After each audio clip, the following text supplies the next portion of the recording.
Hai, Assalamualaikum dan selamat sejahtera. Hari ni aku nak share sikit tips cara nak halau bari-bari. Okey, untuk permulaan aku bagi tahu bari-bari ni adalah sejenis haiwan yang bernama lalat buah. Dia ni biasanya bari-bari ni dia akan mengerumuni buah-buahan atau sayur-sayuran yang tak disimpan secara betul, dan boleh jadi juga dia memang akan hinggap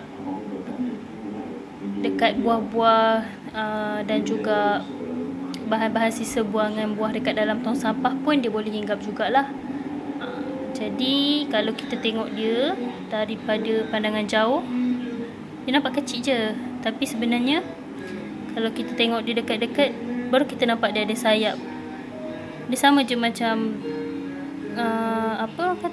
lalat buah yang dia nampak ni lah, dia punya sayap dia, struktur badan dia tu kita boleh nampak lah kat sini. So kejap lagi aku akan share lah macam mana cara aku menggunakan bahan untuk rangkap dia ni. Okey, seperti yang kita semua dapat lihat, yang ni adalah senarai bahan-bahan yang aku gunakan untuk menghalau bari-bari tadi.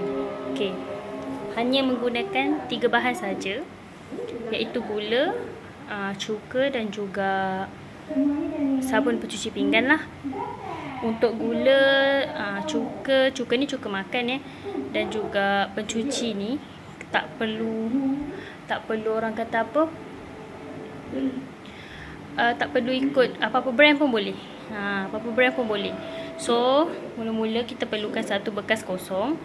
So bekas kosong, gula ni kita hanya perlu isi 1 sudu saja. Dan cuka ni letak dalam 3 ataupun 4 sudu makan ke dalam Tupperware ni. Tupperware boleh, bekas kosong pun boleh, tak kisahlah. Kemudian sedikit sabun pencuci pinggan. Kemudian just perlu gaulkan saja dan tinggalkan kita punya bahan-bahan ni tadi dekat tempat-tempat yang orang kata hotspot bari-bari tu. Tinggalkan dalam around seminggu lebih ke 2 minggu macam tu. Kemudian korang boleh tengoklah hasilnya. Nanti lama kelamaan bari-bari yang banyak, jumlah dia tu akan berkurangan. Lepas tu nanti dia terus hilang. Aku pun tak tahu dia pergi mana. Tapi inilah antara kesan yang efektif lah pada aku. Tengok, kau boleh tengok tak bari-bari ni. Ini yang pertama. Aku ada buat satu lagi. Kejap.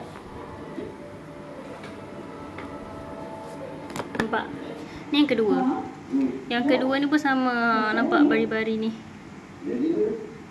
dia dah terperangkap Dia dah terperangkap dalam ni. Nampak tak? Gula ni pun dah kering dah. Ini dalam masa 2 minggu macam tu lah. So itu saja yang aku boleh share dekat korang. Semoga bermanfaat. Kita tak perlu gunakan sebarang kita tak perlu menggunakan sebarang racun serangga yang chemical ke apa. Just guna dari bahan organik sajalah, bahan yang kita buat sendiri. Yang benda tu semua kita ada kat rumah kita. Barang-barang yang terdapat kat rumah kita lah. So senang je kan korang? Okay, semoga bermanfaat. Thank you.